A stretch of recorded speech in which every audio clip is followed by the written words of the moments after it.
This One News update is brought to you by ANZ, proud sponsor of the New Zealand Olympic team.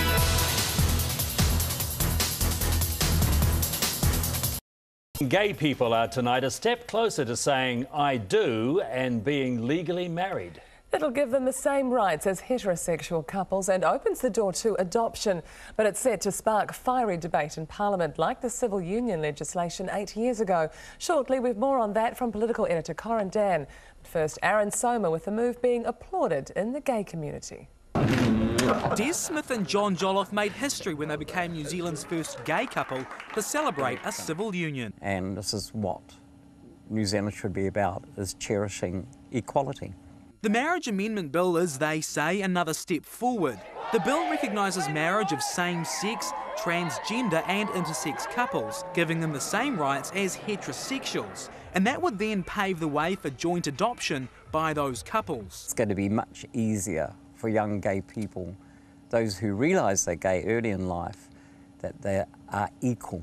They are not marginalised. The bill was drawn up by Labour MP Louisa Wall. I feel like a champion for ordinary New Zealanders who love each other, who want to marry. A June One News Colmar Brunton poll revealed nearly 2/3 of people support same-sex marriage. Others feel it undermines society as we know it. Marriage and family is under tremendous strain today, and when you get the whole thing more and more blurred, as this will be a blurring, I think it actually does weaken marriage for society. Conservative organisation Family First also opposes this bill. It says it will lobby politicians to vote against it and is happy to debate the issue, saying, quote, bring it on. Des and John say bring on another wedding. We have jokingly said that we'd have a wonderful civil union divorce party, and then followed by that would have the most wonderful wedding. Perhaps pioneers once again. Their next ceremony, though, is in the hands of the country's lawmakers. Aaron Soma, One News. So what's the reality of gay marriage making it into law? Political editor Corin Dann joins us now with some analysis. Corin.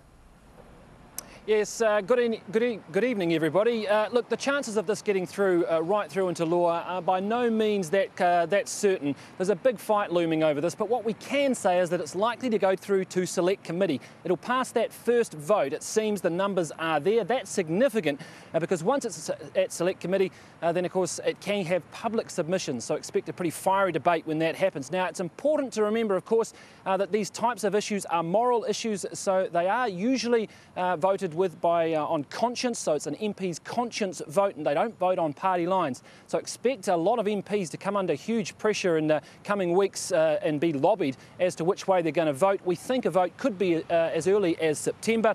Here's what the Prime Minister and some other MPs had to say about the bill. I'll let it go through the Select Committee. I think it's important for New Zealanders to have an opportunity to have input into that bill through the Select Committee process, and in due course I'll give some consideration about whether I would ultimately finally vote for that as law. It just effectively puts in place what's already in existence. I'll vote for its introduction. All 14 Green MPs will be voting for it. The time has come, the community's right in the right space for it. This One News update is brought to you by ANZ, proud sponsor of the New Zealand Olympic team.